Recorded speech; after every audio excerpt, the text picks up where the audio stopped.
Salut à tous, c'est Luxilux. Et comme dit dans la vidéo sur le kit Igossi, cette fois-ci je vais parler de mon sevrage.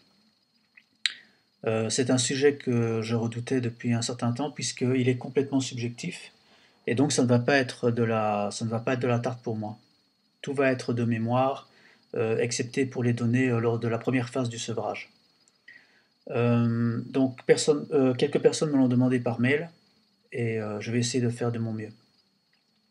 Je vais essayer de parler. Je vais essayer donc de ne pas dire mille fois donc. Je vais essayer de scinder ce sujet en trois parties distinctes. La première partie, l'introduction, deuxième partie, le sevrage, et troisième partie, le post-sevrage. Donc, introduction, juillet 2011. Juste après la première phase de mon sevrage, j'ai fait une vidéo. J'avais fait une vidéo sur les dual coil et sur les convertisseurs. Suite à cette vidéo, Christian de Usig Mag avait écrit un article comme quoi il appréciait mon travail, bien que le reproche qu'il aurait à me faire serait de trop insister sur le côté thérapeutique de la cigarette électronique, ce qui pourrait pousser certaines personnes à la prendre pour un médicament, à la voir comme un médicament. Et je suppose qu'il a aussi voulu dire que si un certain nombre de personnes faisaient comme moi, en insistant sur ce côté thérapeutique, à terme les autorités pourraient la voir comme telle et la faire passer sous la législation pharmaceutique, et donc AMM, autorisation de mise sur le marché, avec toutes les contraintes qui sont liées à ce genre de législation. Pour être sincère, je ne pense pas que mes vidéos couvrent un réseau suffisamment large de diffusion que pour atteindre ce genre de sphère. Et ce n'est pas ma première prétention. Ce qui m'intéresse, ce sont les gens de tous les jours, les gens du forum, pour partager mon expérience avec eux, c'est tout. Les gens qui légifèrent aujourd'hui ne sont pas les gens qui vont légiférer dans 5 ans, donc ce qui est dit aujourd'hui pourrait être complètement inversé dans quelques années, et ça ne m'intéresse pas. Ces gens sont dans leur bulle, ils parlent souvent de ce qu'ils ne connaissent pas, et donc ce n'est pas pragmatique, ce n'est pas directement lié au terrain, donc ce n'est pas la cible initiale pour moi, absolument pas. Mon coup de gueule concernait surtout les médias, donc les personnes qui se pointent sur des plateaux de télévision pour raconter que la cigarette c'est de l'eau, qu'elle est toxique, alors qu'en face d'elle on a quand même un produit qui lui est réellement toxique qui s'appelle le tabac ou la cigarette traditionnelle et qui tue tous les jours. Venir aussi dire que la cigarette n'est pas reconnue n'est pas reconnue dans le domaine du sevrage tabagique. Ça, c'est la plus grande stupidité que j'ai pu entendre, vu que ce produit n'a pas encore pu faire ses preuves, puisqu'il faudrait déjà que les gens l'utilisent comme tel. Donc c'est complètement idiot de venir dire ça. C'est complètement idiot. Puis surtout, ces gens sentent à 10 km l'opportunisme.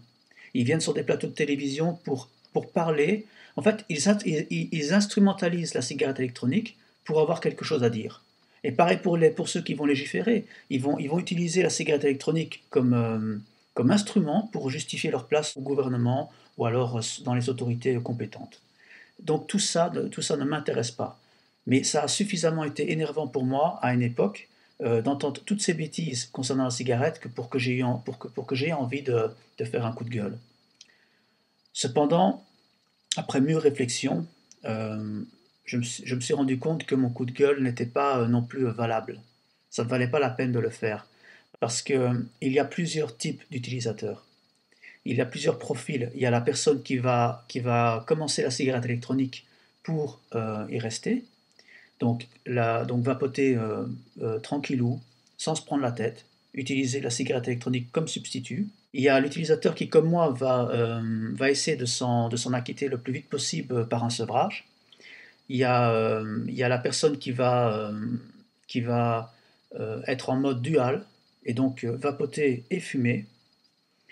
Il y a aussi la personne qui va échouer, pour des raisons par exemple de saveur. Il y a des personnes qui sont tellement accros au goût du tabac qui ne supportent pas le goût artificiel de la plupart des saveurs censées recopier le tabac original. Donc certaines personnes arrêtent uniquement pour ce genre de raisons. Il y en a aussi qui arrêtent pour des raisons d'allergie à certains composants des liquides. Certaines personnes ne supportent pas tous les ingrédients présents dans les liquides, surtout ceux prémanufacturés. Voilà. Moi d'ailleurs, je vais en parler dans la troisième partie de ces vidéos, car j'ai pu moi aussi faire l'expérience de certains symptômes, donc je vais pouvoir en parler. Maintenant, on fait un retour fin 2010. À cette époque, je suis retombé dans le tabac, après 6 ans et demi d'arrêt complet. Donc pas une seule cigarette pendant 6 ans et demi. Et du jour au lendemain, j'ai eu un coup de blues, et j'ai repris une clope et je suis retombé direct. Comme si 6 ans et demi ne s'étaient pas écoulés. Voilà.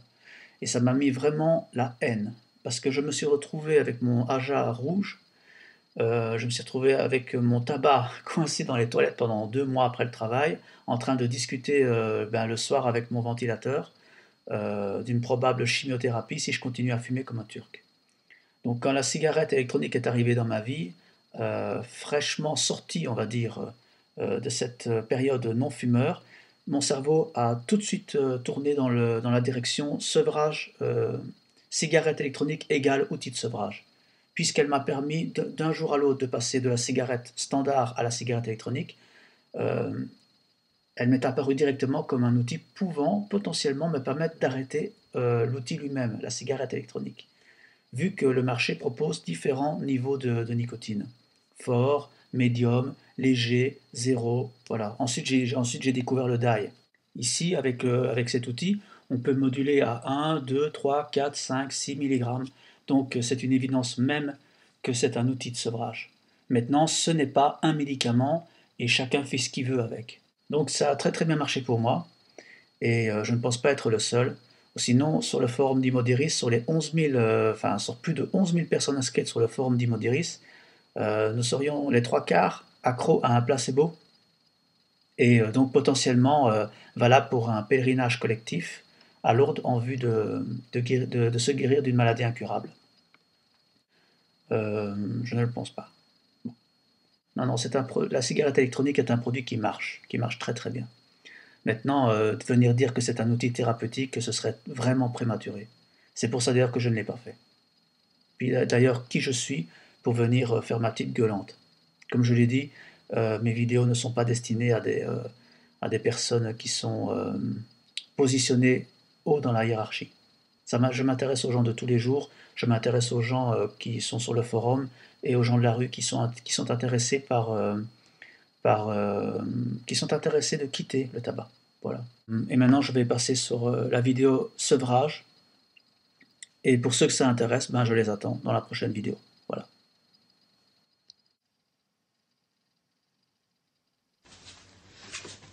C'est pas moi, hein. C'est elle. Hein? Tu fumes, hein, salope?